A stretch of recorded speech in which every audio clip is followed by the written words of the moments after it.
Hello अस्सलाम वालेकुम। इस लेक्चर में हम सर्टिफिकेट इसमें पढ़ेंगे specific heat and heat capacity के बारे में।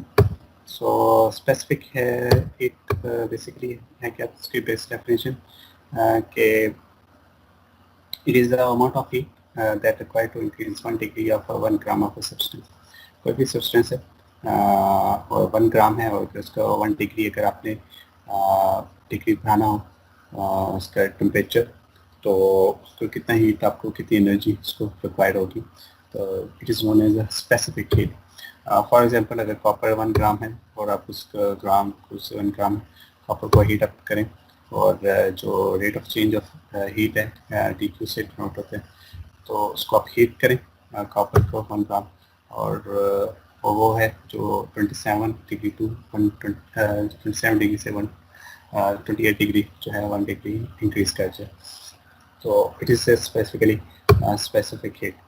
और कॉपर की जो कैलकुलेशन के मुताबिक 1 डिग्री की एनर्जी जो है वो है 1.34 जॉल्स जो एनर्जी है पर ग्राम इंटू केल्विन या डिग्री। मोस्टली आप देखेंगे टू 1 पर केल्विन ही होगा कि 1 केल्विन के साथ और हम 401 डिग्री का आपने इंक्रीज किया। सो कॉपर की जो स्पेसिफिक हीट है वो है 1.34 joules per gram per kelvin. So is it okay कि अगर 1 ग्राम है और वही एनर्जी चाहिए होगी 5 ग्राम भी उसके लिए काफ़ी है स्पेसिफिक हीट के कैपेसिटी के लिए, तो उसको हम देखते हैं। सो स्पेसिफिक हीट को जो उसका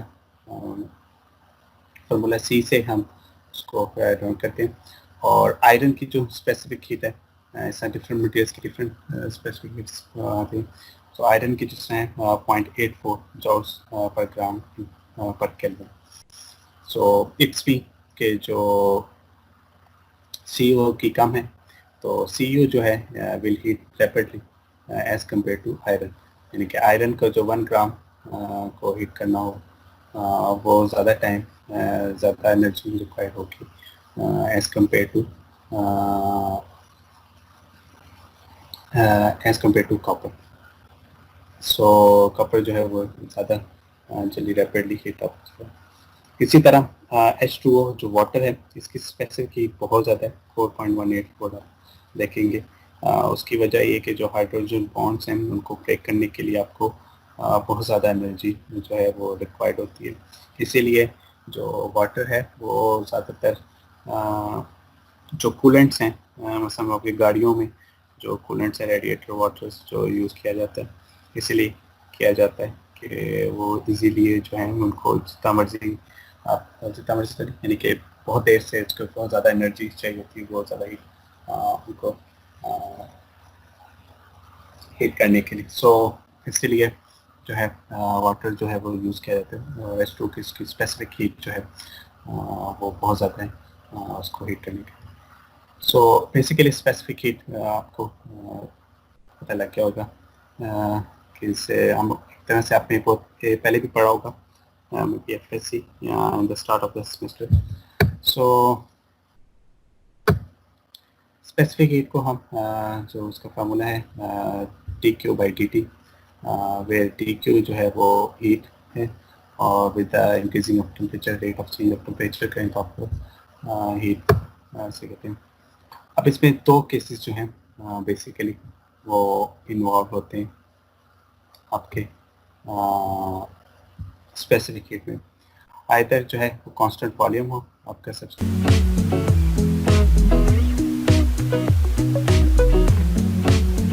के लिक्विड्स का, और या तो कांस्टेंट प्रेशर में आपको वो होगा। और आपने फर्स्ट लॉ ऑफ थर्मोडायनेमिक्स पढ़े होगे, उसमें आपने पिस्टन वाली एग्जांपल देखी होगी जिसमें जो है पिस्टन जो है वो मूव और अप एंड डाउन होता है। अगर तो आप कांस्टेंट प्रेशर रखें तो उस केस में आपके पास जो है पिस्टन जो है वो ऊपर मूव अप करेगा, और कांस्टेंट वॉल्यूम के केस में आपका जो है पिस्टन जो है वो मूव नहीं करेगा। सो जो वर्क डन है वो इसके जो पिस्टन का है वो मूव अप एंड डाउन का उस पर होता है। तो जो हीट है इस केस में जो प्रोवाइड की जाती है इन dq, it is used to provide energy of the molecules and piston move, so heat is used to work.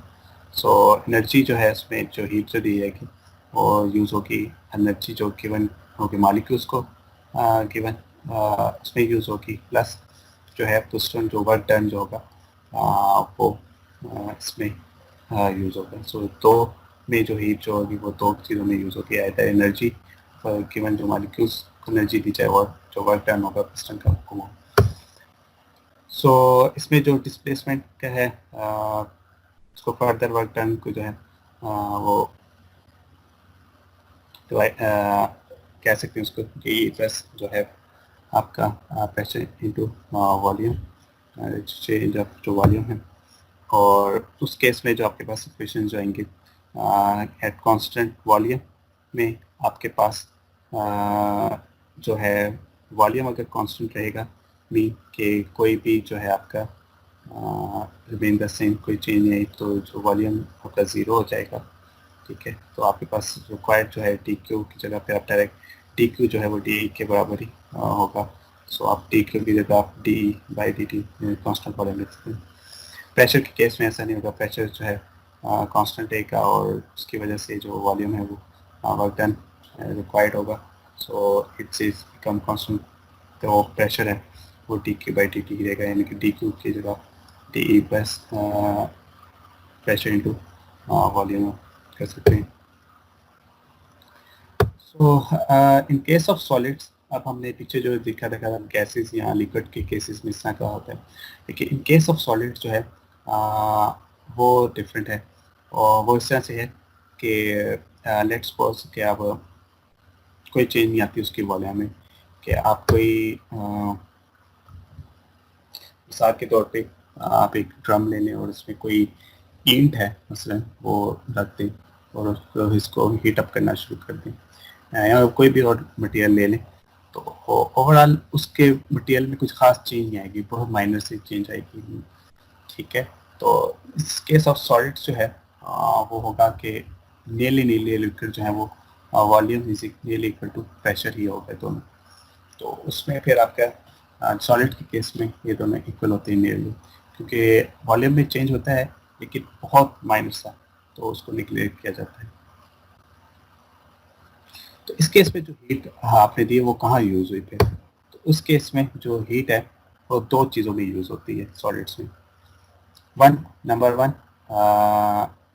Lattice में, लैटिस कैपेसिटीज को कहते हैं मेजर पोर्शन, यानी कि जो आपके लैटिस में एटम्स हैं जो उनकी वाइब्रेशन है उनमें यूज़ होगी। जो हीट आप करेंगे तो वाइब्रेशन इंक्रीज कर देगी, तो वो जो हीट एनर्जी है वो उनको वाइब्रेट करने में यूज़ होगी।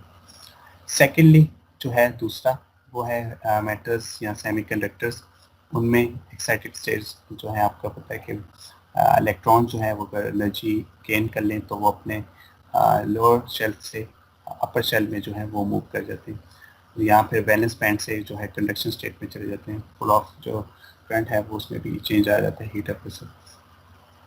सो इस केस में जो केस ऑफ सॉलिड जो स्पेसिफिक हीट है उस केस में आपके पास दो जगह जो है आपके जो हीट है वो यूज़ होगी। Number one in the case of lattice, यानी कि जो वाइब्रेशन यूज़ हो रही है, और सेकंड के जो है इलेक्ट्रॉन में वो हीट जो है वो यूज़ होगी। सो सॉलिड के केस में आपने याद रखना है कि दो जगह जो है आपके जो हीट है स्पेसिफिक हीट वो यूज़ होगी। सो ये था सॉलिड के केस में। और स्पेसिफिक हीट और हीट कैपेसिटी होती है कि वही any volume of to raise the temperature, यानी कि हमने अभी तक जो स्पेसिफिक हीट में तक है 1 ग्राम हो, लेकिन हीट कैपेसिटी उसी को अगर कोई भी वॉल्यूम हो, मैं सोर्स का लेट्स 5 ग्राम हो लेट्स, तो उसको रेज करने के लिए टेम्परेचर की तरह उसको लिए रिक्वायर्ड होता है हीट कैपेसिटी का यूज़ होता है। तो बेसिकली हीट कैपेसिटी को आप दोबारा स्पेसिफिक हीट में भी कन्वर्ट कर सकते हैं। लेट्स 5 ग्राम है तो इसको दोबारा अगर 5 ग्राम से ही अगर आप 1 ग्राम में ले तो आप स्पेसिफिक हीट आ जाएगी। सो हीट कैपेसिटी के केस में होता है कि आपके पास वॉल्यूम जो है उसका कोई खास स्पेसिफिक नहीं होता है, वो जनरलाइज होता है कि आपके जो heat to be supplied to given mass of a material to produce do not change in its temperature. ठीक है, तो there is known as heat capacity तो any volumes। तो अब हम इसमें 3 थ्योरीज आई थी स्पेसिफिक हीट या लैटिस हीट कैपेसिटी के केस में। हम इन 3 थ्योरीज की डेरिवेशन तो नहीं कर सकेंगे, लेकिन हम देखेंगे कि 3 थ्योरीज जो हैं वो हमें क्या बताती हैं। तो पहली जो थ्योरी थी वो known as a classical theory of lattice heat capacity कहलाती है, जो कि आई की भी थी 1819 में। फर्स्ट टाइम इसका ईयर इसलिए बताना चाहिए कि ताकि फिर उसके हिसाब से पता लगे कि इसमें क्या ये किस दौर में उस वक्त आई थी, उसमें क्या लिमिटेशंस थी और क्या वजह थी कि ये जो थ्योरीज थी जो फेल हुई। सो classical theory of lattice capacity को आल्सो ड्यूलेंस एंड पैकेट्स लॉ भी इसको कहा जाता है। और ये हमने देख लिया कि जो सॉलिड्स में है वो जो स्पेसिफिक जो है वो हमारे पास लैटिस में और इलेक्ट्रॉन्स को एक स्टेट में जैसे थे। सो हम इस केस में सिर्फ लैटिस वाइब्रेशन ही की बात करेंगे, और हमें पता है कि एटम जो है वो है 3 डिग्री ऑफ फ्रीडम, यानी कि 3 डायरेक्शन में वो मूव कर सकता है ड्यूरिंग वाइब्रेशन। सो जो साइंटिस्ट थे उन्होंने एज्यूम किया ये कंडीशंस इस थ्योरी को प्रूव करने के लिए कि स्पेसिफिक हीट कैपेसिटी का किसी भी सब्सटेंस के वो स्पेसिफिक हीट कैपेसिटी क्या होगी। सो एज्यूम किया कि लेट्स सपोज वन एटम जो है वो 3 डायमेंशनल हार्मोनिक स्टेट कर रहा है, और अगर 3 एटम्स हैं और ईच एटम ये भी कह सकते हैं हम कि 3 एटम है वो 1 डायमेंशनल हार्मोनिक स्टेट कर रहे हैं। मतलब एक एटम जो है वो एक्स एक्सिस में मूव कर रहा है और दूसरा जो है वाई एक्सिस में वाइब्रेट कर मूव कर रहा है, and third one is Z axis. तो हम ये कह सकते हैं कि 3 atom in 1 dimensional harmonic. Similarly अगर इसी को देखा जाए तो N atom 3 dimensional harmonic motion में करें, यहाँ पे 3n एटम जो है वो 1 डायमेंशनल हार्मोनिक को स्टेट कर रहे हैं। तो ये एजम्पशन उसने साइंटिस्ट ने की थी, और उन्होंने ये भी कहा कि फ्रिक्वेंसी है नेचुरल फ्रिक्वेंसी जो है वाइब्रेशन की, वो एंगुलर फ्रिक्वेंसी उनकी ओमेगा नॉट है वो सेम है। This is a second assumption।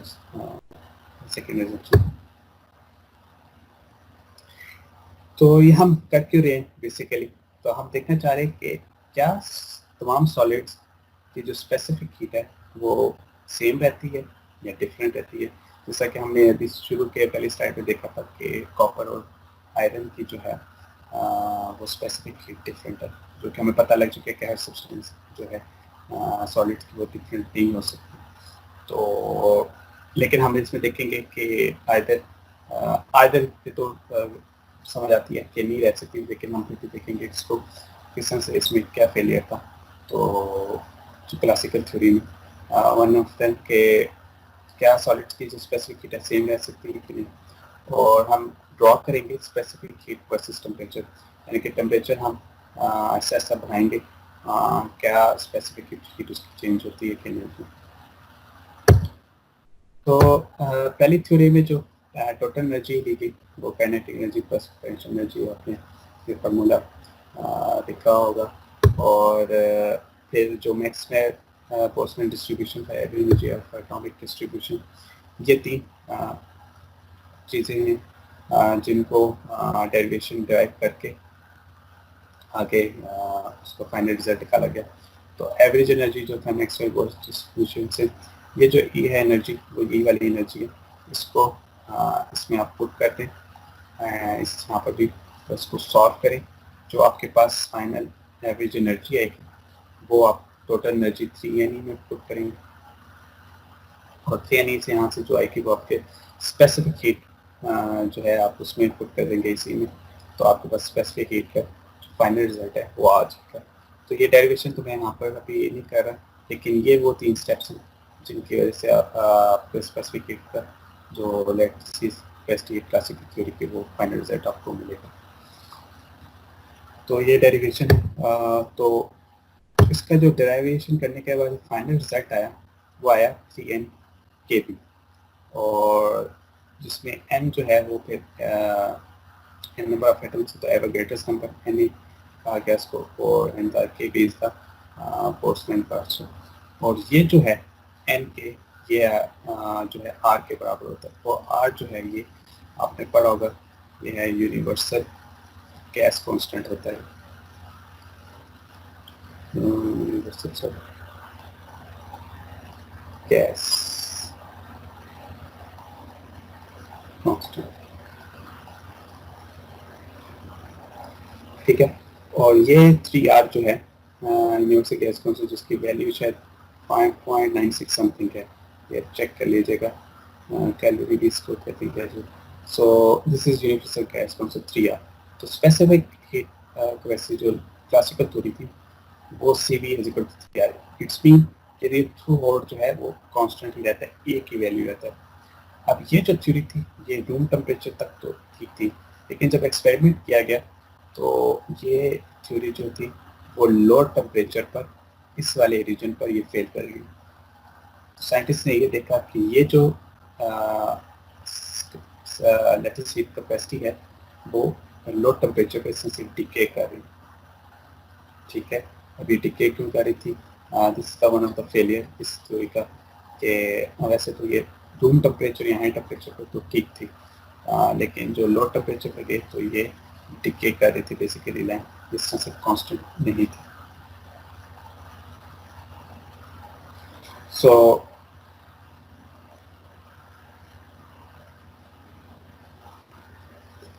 ये पहली थ्योरी थी classical theory of lattice heat capacity. Next था ये कह लो कि रूम टेम्परेचर पे। सो नेक्स्ट जो दो थ्योरीज हैं, one is called Einstein theory of lattice capacity है, हम अपने नेक्स्ट लेक्चर में देखेंगे। अभी के लिए काफी है।